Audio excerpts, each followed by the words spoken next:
बच्चों फिर से बोल रहा हूं, प्रिज्म के लिए जो प्रिज्म होता है किसी भी एक सब्सटेंस का होता है और इसकी दो लेयर सामने वाली पैरेलल नहीं होती। पैरेलल नहीं होती, अगर पैरेलल होती तो लाइट रे जैसी आई है पैरेलल ही निकल जाती दूसरे एंड से, ठीक है। लेकिन चूंकि इसकी दोनों सरफेस कुछ एंगल पर है तो जब लाइट रे इधर से आती है, दिस इज इंसिडेंट रे, और जो बाहर जा रही है निकल के, दैट इज इमर्जेंट रे। ओके, जो इंसिडेंस रे है वो नॉर्मल से आई एंगल पे एंटर करी, एंगल ऑफ इंसिडेंस, और चूंकि वो रेयरर से डेंसर मीडियम में गई, एयर से ग्लास में गई, तो वो किस तरफ बेंड होगी? Toward the normal. बच्चों ये है नॉर्मल, ठीक है, ये नॉर्मल है 90 डिग्री पे, तो वो किस तरफ बेंड होगी लाइट रे? Toward the normal. फिर जब वो दूसरे एंड पे बाहर निकली तब ये वाला नॉर्मल है, और अब वो नॉर्मल से अवे बेंड हो गई। अवे क्यों बेंड हो गई? क्योंकि वो डेंसर से रेयरर मीडियम में जा रही थी। ओके, तो ऐसा दो बार होने से लाइट रे का पाथ काफी ज्यादा डेविएट हो गया। एंगल ऑफ इंसिडेंस ये हो गया, पहला एंगल ऑफ रिफ्रैक्शन R1 हो गया, ये वाला R2 हो गया, और फाइनली जिस एंगल पे बाहर निकली इसको एंगल ऑफ इमर्जेंस बोल देंगे। तो एक प्रिज्म में लाइट रे का दो बार रिफ्रैक्शन होता है। तुमको क्या समझना है कि ओरिजिनली ये लाइट रे इस तरफ जा रही थी, डायरेक्शन में इधर जा रही थी, और फाइनली ये इस तरफ चली गई, यानी इस वाली डॉटेड लाइन पे चली गई। तो इसका डेविएशन कितना हुआ, डेल्टा कितना हुआ, इससे हमको मतलब है। ये डेल्टा हमें कैलकुलेट करना आना चाहिए। ओके,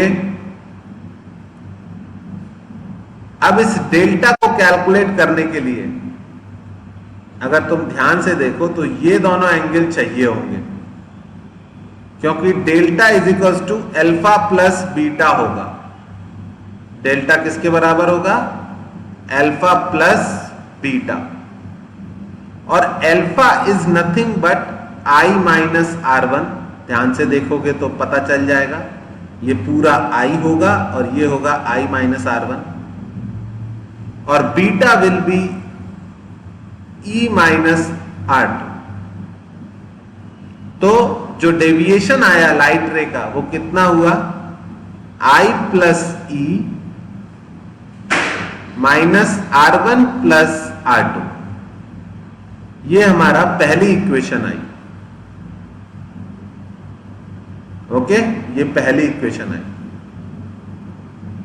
दूसरी इक्वेशन बेसिक ट्रिग्नोमेट्री है, इसमें मैं कुछ फिजिक्स नहीं पढ़ा रहा।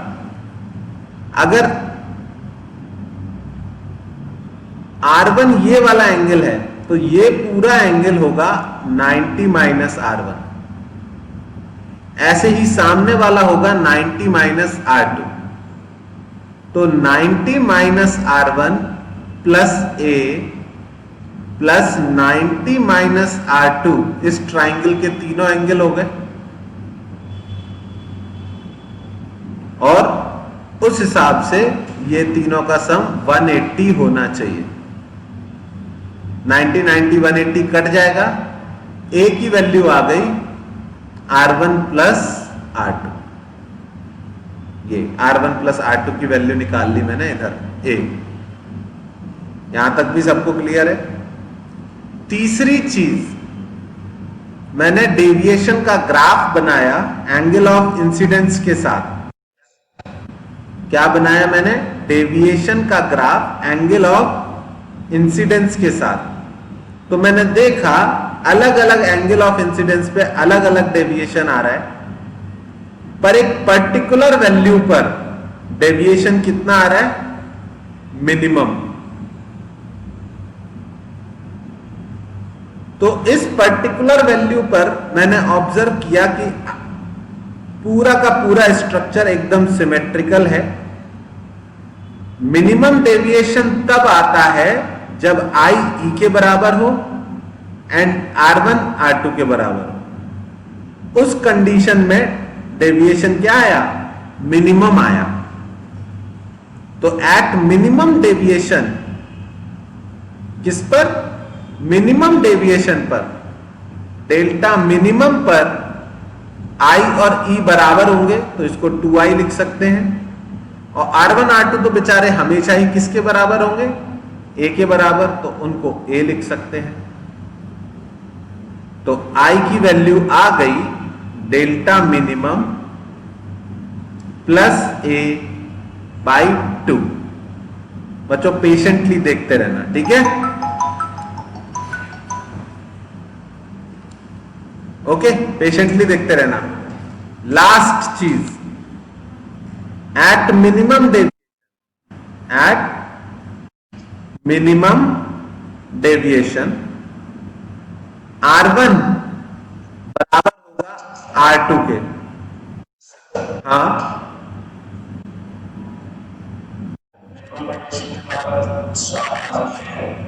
हाँ, मैंने ये बोला कि मिनिमम डेविएशन पर मैंने देखा कि जो फिगर है वो एकदम सिमेट्रिकल बन रहा है हर केस में। कोई भी प्रिज्म ले, एट मिनिमम डेविएशन I और E बराबर आ रहे हैं और R1 और R2 बराबर आ रहे हैं इस ग्राफ से, ठीक है? तो मिनिमम डेविएशन कैलकुलेट करने के लिए डेविएशन के फॉर्मूले में I और E को बराबर रख दिए तो 2I कर दिए, और R1 प्लस R2 तो हमेशा कितना होता है? A, उसको A लिख दिए। इससे मेरे पास I की वैल्यू मिनिमम डेविएशन के टर्म्स में आ गई। क्या ये बात आ गई समझ में?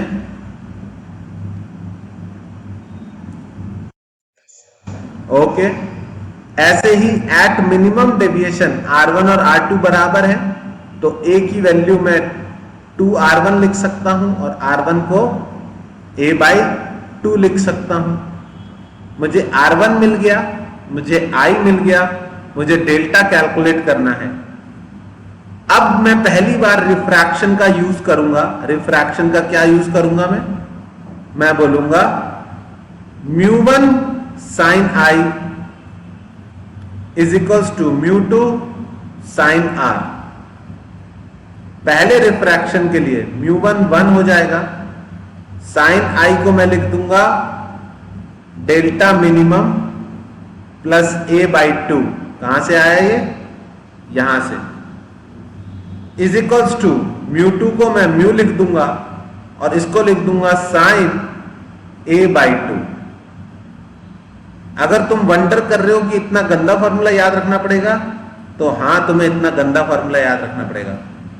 प्रिज्म का फॉर्मूला यही है, यही तुम्हें पता होना चाहिए। अगर पढ़ने में साफ ना आ रहा हो तो बता देना, मैं दोबारा कहीं लिख दूंगा इधर उधर। ये आया है sine delta min plus A by 2 is equals to mu sine A by 2।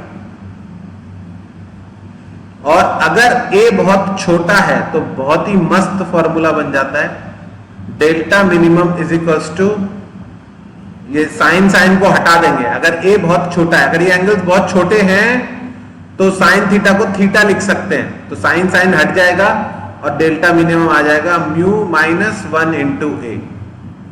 As a student मैं ये याद रखता था और इससे उल्टा जाता था। अगर तुम इसको डायरेक्ट याद रख सको तो तुम्हारे लिए बहुत ही अच्छी बात होगी।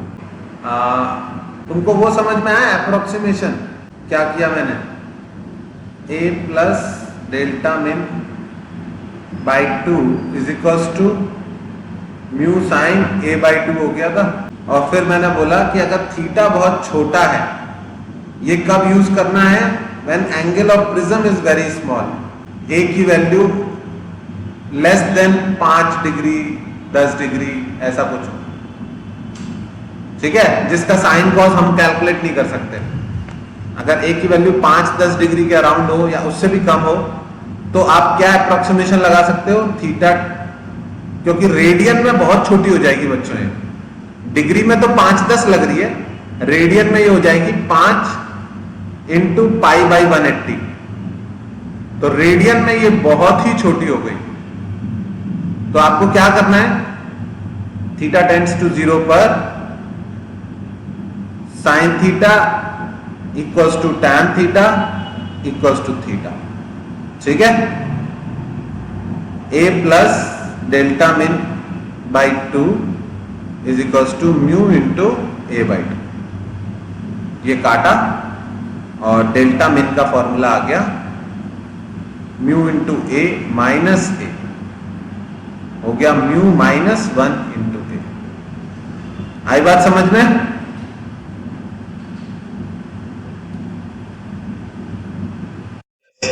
ठीक है।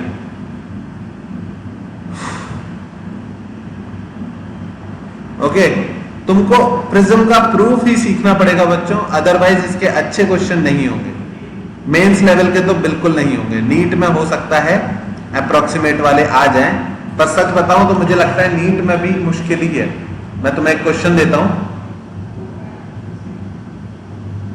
सबसे अच्छा केस होता है ये वाला, इसको बोलते हैं नॉर्मल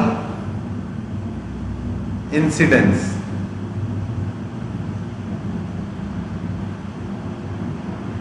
नॉर्मल इंसिडेंस मतलब, नॉर्मल का मतलब होता है बच्चों परपेंडिकुलर इंसिडेंट। अगर एक प्रिज्म है और उसका म्यू ग्लास है, मतलब 3/2 है, और बोला कि रे is normally incident on it. Normally incident का मतलब क्या होगा, कैसी आएगी, अलोंग द नॉर्मल। कैसी होगी, परपेंडिकुलर, ऐसे आ रही है।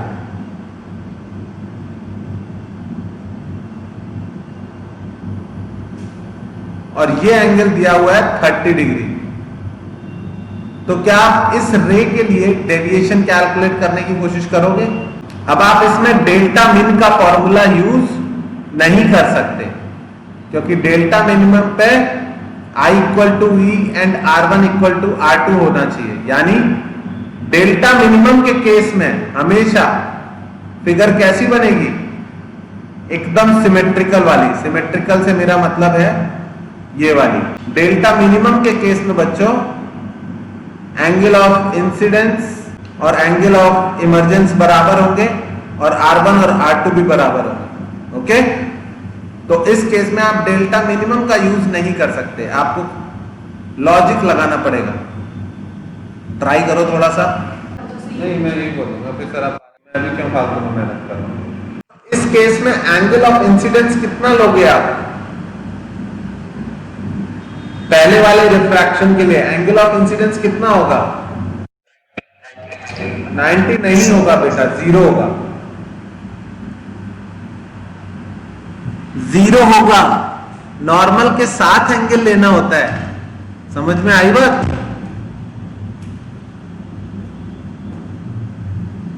समझ में आई बात या नहीं? अगर इस तरह से दो मीडियम है μ1 एंड μ2, और अगर लाइट रे ऐसे आ रही है तो एंगल ऑफ इंसिडेंस कितना हुआ?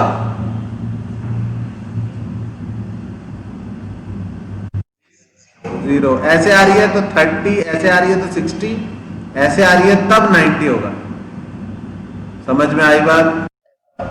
हाँ, तो एक तो इस मिस्टेक से बच के निकल लेना हमेशा, ठीक है। नॉर्मल इंसिडेंस में ऐसा लगता है 90 डिग्री पे आ रही है, 90 पर आ रही है, पर एंगल ऑफ इंसिडेंस कितना होगा? 0, क्योंकि एंगल ऑफ इंसिडेंस नॉर्मल के साथ ही नापा जाता है, ठीक है। ये बात सबको समझ में आई होगी, आई हो।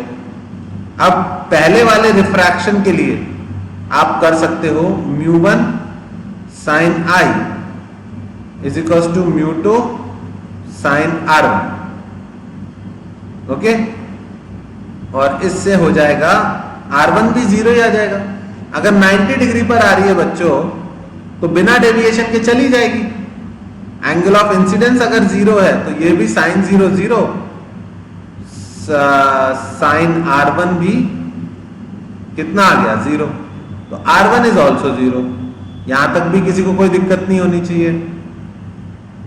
अगले स्टेप में क्या बताया है? R1 प्लस R2 किसके बराबर होता है? A के बराबर, ओके। पहली बात तो R2 कौन सा एंगल है? ये वाला, और हमें डेविएशन कैलकुलेट करना है। मान लो ये किधर गया वो पता चाहिए, ठीक है। तो अगर R1 0 है तो R2 किसके बराबर हो जाएगा? A के बराबर। समझ में आया? फिगर में से भी तुम ये डिड्यूस कर सकते हो। अगर ये R2 है तो ये 90 माइनस R2 है, और ये 90 है तो यही 90 माइनस A भी होगा। क्यों? तो R2 किसके बराबर हो गया? A के बराबर। तो R2 की वैल्यू मिल गई 30 डिग्री। अब सेकंड वाले रिफ्रैक्शन के लिए लाइट रे इधर से आ रही है, ये नॉर्मल है, ये R2 है, E निकालना है। तो μ1 sin I is equals to μ2 sin R। μ1 कौन सा है? अब ग्लास। μ2 कौन सा है? एयर। तो μ1 हो गया 3/2 sin I कौन सा है? अब R2 sin 30 is equals to μ2 क्या है? एयर 1, और sin R क्या है? E। तो इससे sin E की वैल्यू आ गई 3/4। ये स्टेप में बताओ अगर किसी को कोई दिक्कत हो तो। बाकी लोग मैं नहीं समझ में आया? ठीक है। Angle of emergence. और फाइनली डेल्टा की वैल्यू हमने कैलकुलेट की थी, कितनी आई थी वो? I plus E minus R1 plus R2। I कितना है? 0। E कितना है? साइन इनवर्स 3/4 माइनस R1 कितना है? 0। R2 कितना है? 30 डिग्री या पाई, और फाइनल आंसर हुआ साइन इनवर्स 3/4 माइनस पाई। अब एग्जाम में आया तो वो इतना सोच के म्यू की वैल्यू दे देंगे कि तुम्हारा ये एंगल थोड़ा अच्छा आ जाए। मतलब 3/4 की जगह 3/5 हो जाता ना, तो 37 डिग्रीज हो जाता। तो वो नहीं है इस केस में, पर किसी और केस में आ सकता है। विजेंद्र को भी तुम्हें ही करना पड़ेगा। सुनो, रुको, इसमें मैं लिखूंगी, ठीक है? तुम इसमें करो, ठीक है? मुझे ना करना, मुझे आपसे डिटेल्स नहीं पता थी, उसने बताया नहीं, तुम्हें ही करना पड़ेगा। इनको आदत नहीं है तो इनसे डील करने की। चलो बैठो पहले शांति से। अब बताओ। सर क्लास में बिजी रहेंगे, मुझसे ही डील करना है। तुम्हें ही करना पड़ेगा। एक बार तुम कर दोगे तो आ जाएगा। वैसे ईगो बहुत बड़ा है। मैं तो बिजी हूँ इधर, तुम कुछ जो करना है करो, आग लगा लो, एडमिशन करो। ठीक है। नहीं, कुछ नहीं हो जाएगा। विजेंद्र ने ऐसा कुछ किया ही नहीं इस साल, जो उसका कुछ माने खुद से ही कर रहे हो। अगर यूट्यूब वाला नहीं होता तो हम एक तो एडमिशन में बैठे होते।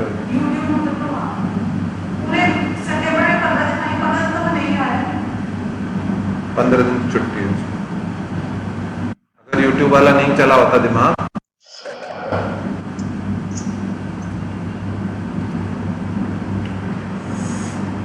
डन। दूसरा और क्या केस हो सकता है? एक्सट्रीम वाला केस दूसरा बोलते हैं हम ग्रेजिंग इंसिडेंट। ग्रेजिंग इंसिडेंस बच्चों क्या होता होगा? नाम से सोचो। प्रिज्म के जो सरफेस है वो ऑलमोस्ट उसके पैरेलल आई रहे। ऑलमोस्ट पैरेलल बच्चों, बिल्कुल पैरेलल आएगी तो ऐसे ही निकल जाएगी। ऑलमोस्ट पैरेलल आएगी, ओके?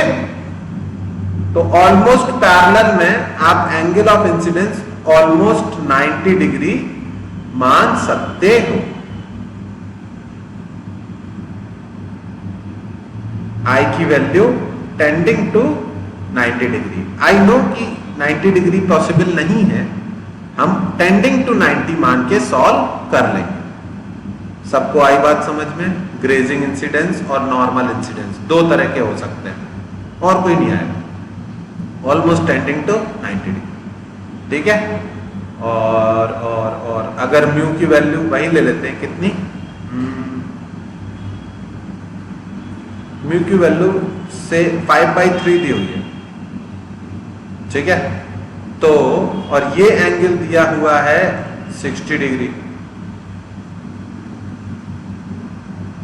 नहीं, इस बार प्रिज्म का एंगल ले लेता हूं 90 डिग्री। बच्चों दिखने में नहीं लग रहा है, लेकिन लेट्स से ये 90 डिग्री है। वैसे भी एग्जाम में फिगर बहुत अच्छे बने नहीं आते हैं। तो प्रिज्म का एंगल है बच्चों 90 डिग्री, बोला है ग्रेजिंग इंसिडेंट। कैलकुलेट, सब कुछ कैलकुलेट करो, पहले R1 कैलकुलेट करो, फिर R2 कैलकुलेट करो, फिर E कैलकुलेट करो, फिर डेल्टा कैलकुलेट करो। जब सब कुछ ही कैलकुलेट करोगे लाइन से तो फिर तुम्हें कंफ्यूजन ही नहीं रह जाएगा। ओके ना एवरीवन, समझ में आ रहा है ना थोड़ा थोड़ा? R1 R2 E चारों कैलकुलेट करो। कुछ बहुत नया काम थोड़ी करना है, एंगल कैलकुलेट करते जाना है। जहां पे रिफ्रैक्शन हो रहा हो वहां पे स्नेल्स लॉ लगा दो, μ1 sin I is equal to μ2 sin R।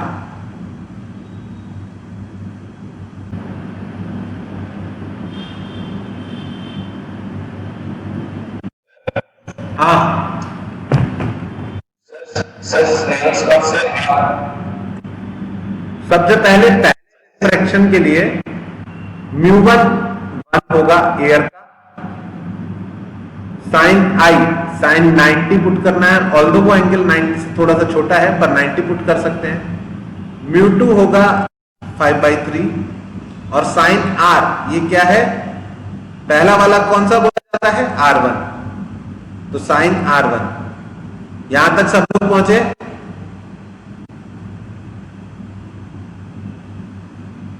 Uh 37 degrees आया। नैनी आपसे सॉल्व हुआ, राहुल सॉल्व हुआ ये पार्ट? ठीक है। जब दूसरे वाले उस पर लाइट गिरेगी तो उसका होगा R2। सबसे बड़ी दिक्कत है इसकी फिगर में जगह नहीं होती लिखने के लिए कभी भी। R2 पर अपन ने क्या याद कर रखा है कि R1 प्लस R2 किसके बराबर होता है, A के बराबर। तो R2 हो गया A minus R1 which is 90 minus 37 degree which is 53 degrees. समझ में आया? और अब सेकेंड सरफेस पे फिर से रिफ्रैक्शन होगा और E निकालना है। इस बार μ1 ग्लास का होगा, sin I की जगह sin R2 पुट करेंगे, μ2 क्योंकि एयर में जा रहा है एयर का होगा, μ1 5/3 लिखना चाहिए ना, sin I और μ2 1 into sin R। R क्या होगा, E। क्या ये वाला भी समझ में आया सबको? क्योंकि अगर ये आता है तो फिर आपको पूरा प्रिज्म सॉल्व करना आता है। राहुल बेटा कुछ तो बोलो,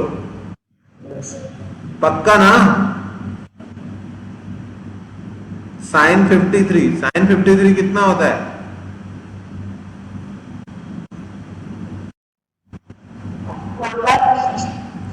इक्वल्स टू sin E।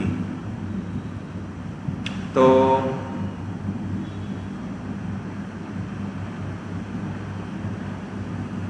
ये क्या हो गया, sin E आ गया कितना, 4/, नॉट पॉसिबल, नॉट पॉसिबल। बच्चों जब भी ऐसा सिचुएशन आए कि रिफ्रैक्शन में बाहर जाने वाला एंगल क्या आ गया, 4/3, इसका मतलब रे बाहर नहीं जाएगी। रे का क्या हो जाएगा,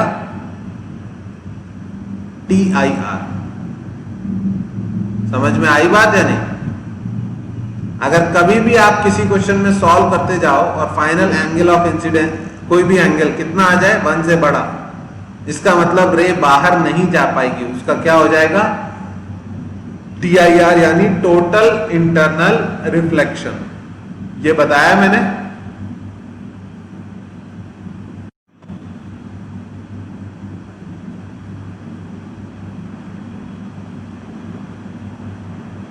इसका मतलब जो 53 डिग्री है वो इस मटेरियल के क्रिटिकल एंगल से ज्यादा है।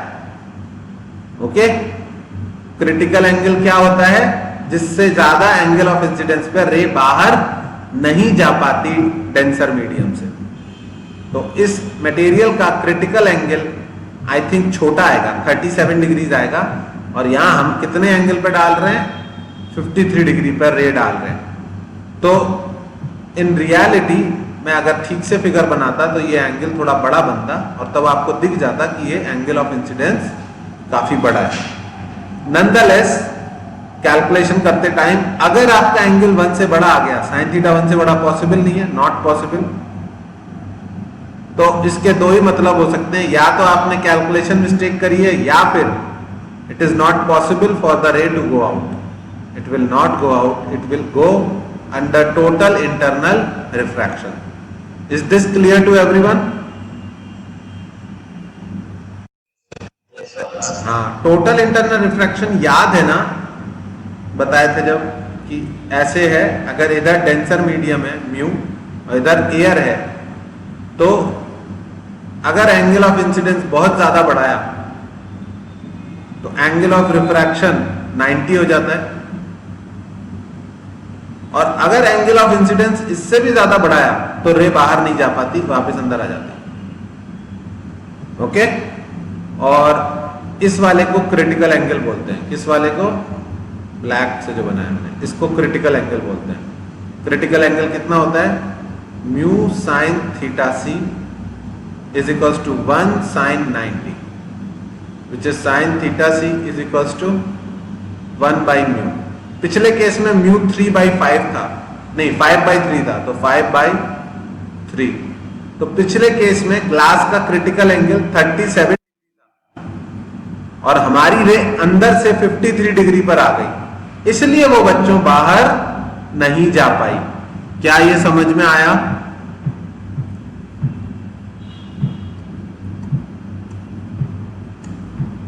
ठीक है,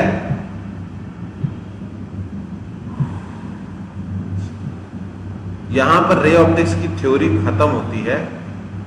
क्वेश्चंस और भी बन सकते हैं, लेकिन थ्योरी इतनी ही है। कई बार प्रिज्म इस तरह का दे देते हैं, राइट एंगल ट्राइंगल बना के, ये प्रिज्म दे दिया, इसको 90 डिग्री दे दिया, इसका वैल्यू ए दे दिया, मान लो 30 डिग्री, कुछ और भी हो सकता है, 30 डिग्री मान लो, ये 60 डिग्री। इस केस में अगर लाइट रे इधर से एक्स एक्सिस के पैरेलल आई तो एंगल ऑफ इंसिडेंस टू 0 है। आपको बस क्या चेक करना है कि अगली सरफेस से लाइट बाहर जाएगी या नहीं जाएगी। ये वाली फिगर बहुत आती है। क्वेश्चन समझ में आया सबको? अगर इधर से 90 डिग्री पर रे आ गई तो आपको बस ये चेक करना है कि ये यहां से बाहर जा पाएगी या नहीं जा पाएगी। तो कोई बताएगा कि यहां पर एंगल ऑफ इंसिडेंस यानी R2 कितना होगा? I0 R1 0, R2 कितना हो जाएगा बच्चों? R2 प्लस R1 A के बराबर होता है। वेरी गुड, R2 हो गया 30 डिग्री। अब इसका कुछ म्यू गिवन होगा, या हो सकता है पूछ ले, for what value of mu will the रे go out through the base of the prism. Mu की क्या वैल्यू रखूं कि ये यहां से बाहर ना निकल पाए, फिर यहां से इसका क्या हो जाए? TIR, और फिर ये नीचे जाके इससे टकराए। समझ में आ रही है बात या नहीं? तो ऐसा कुछ क्वेश्चन पूछ लूं तो क्या तुम लोग दिमाग लगा के बता पाओगे कि म्यू की किस वैल्यू के लिए ऐसा हो जाएगा कि ये बाहर नहीं निकल पाएगी इधर से? बच्चों क्या करना है कि रे बाहर ना जा पाए? क्रिटिकल एंगल 30 से जरा सा छोटा हो। ओके, ठीक है, तो mu sine theta c is equals to 1 sine 90 होता है। तो क्रिटिकल एंगल कितना पुट करना है आपको? 30 डिग्री या उससे जरा सा छोटा। तो अगर ये वाली वैल्यू 1 साइन 90 से जरा सी भी बड़ी हो गई तो फिर लाइट रे बाहर नहीं जा पाएगी। क्या ये बात समझ में आती है?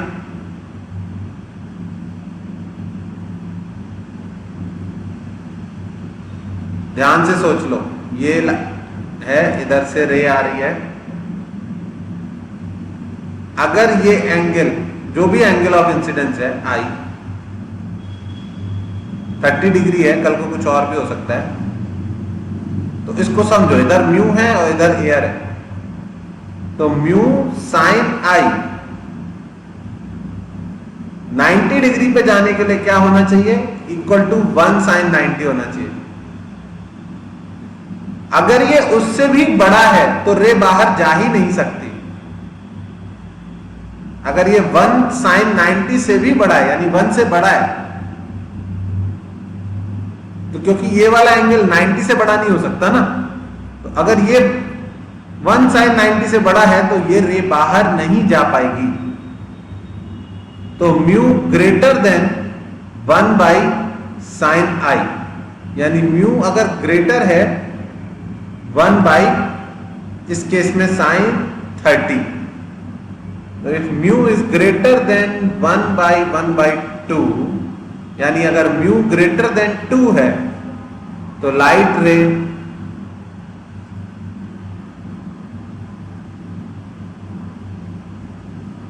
Will go TIR। क्या ये वाली चीज समझ में आई आपको? ये मैंने म्यू साइन आई 1 sin 90 से बड़ा क्यों किया? क्रिटिकल एंगल की कंडीशन है mu sine i is equals to 1 sin 90। इस केस में साइन रे 90 डिग्री पे बाहर निकल जाएगी। अगर ये मैंने इससे भी बड़ा कर दिया तो अब किसी भी वैल्यू पर ये दोनों इक्वल नहीं हो सकते।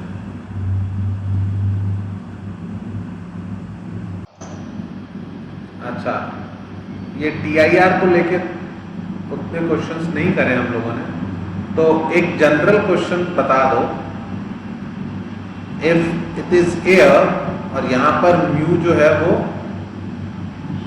√2 है,